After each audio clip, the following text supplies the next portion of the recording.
Agrégat macroéconomique, comprendre l'économie en formule simple.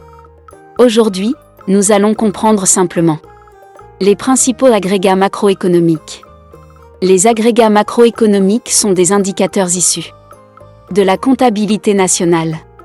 Ils permettent de mesurer la production, le revenu, l'investissement et les grands équilibres d'une économie sur une période donnée.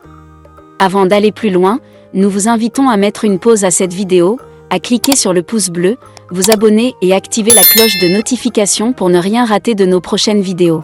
Si vous êtes intéressé par plus d'apprentissage, veuillez cliquer sur le lien en description de cette vidéo pour vous inscrire à la prochaine session de notre formation en économétrie et technique quantitative.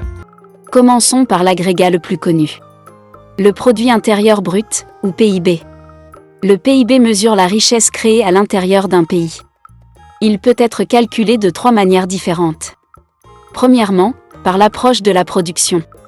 Dans ce cas, le PIB correspond à la somme des valeurs ajoutées, augmenter des impôts sur les produits et diminuer des subventions sur les produits. Deuxièmement, par l'approche de la demande. Ici, le PIB est égal à la consommation, plus l'investissement, plus les dépenses publiques, plus le solde extérieur, c'est-à-dire les exportations moins les importations. Troisièmement, par l'approche des revenus. Le PIB est alors la somme des rémunérations des salariés, de l'excédent brut d'exploitation, des impôts sur la production, moins les subventions. Ces 3 approches donnent toujours le même résultat, mais sous des angles différents. Passons maintenant au produit national brut, le PNB. Le PNB mesure la richesse créée par les facteurs nationaux, quelle que soit leur localisation. Il est obtenu en ajoutant au PIB les revenus nets reçus du reste du monde. Vient ensuite le revenu national brut, le RNB. Le RNB représente le revenu total perçu par les résidents d'une économie. Dans les comptes modernes, le RNB est équivalent au PNB. Intéressons-nous maintenant à la consommation de capital fixe. La consommation de capital fixe mesure l'usure du capital productif au cours du processus de production. En retirant cette usure du revenu national brut, on obtient le revenu national net. Le revenu national net correspond donc au revenu réellement disponible, après prise en compte de la dépréciation du capital. Parlons maintenant du revenu disponible brut. Le revenu disponible brut est le revenu dont disposent les agents économiques pour consommer ou épargner. Il est obtenu en ajoutant au revenu national brut les transferts reçus et en retranchant les transferts versés. La consommation finale représente ensuite l'utilisation des biens et services pour satisfaire les besoins des ménages et des administrations publiques.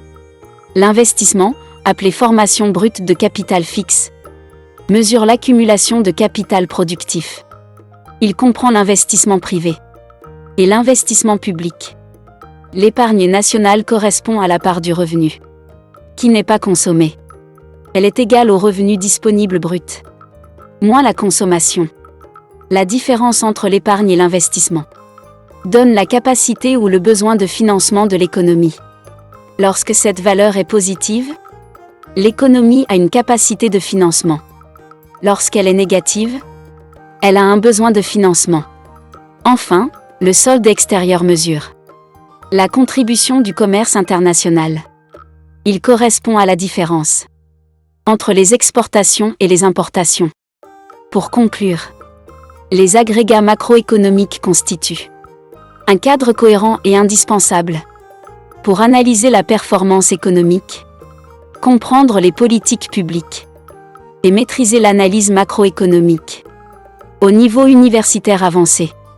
Si ce contenu vous a aidé à mieux comprendre l'économie, n'hésitez pas à aimer, partager et vous abonner pour plus de contenu pédagogique. Si vous êtes intéressé par plus d'apprentissage, veuillez cliquer sur le lien en description de cette vidéo pour vous inscrire à la prochaine session de notre formation en économétrie et technique quantitative.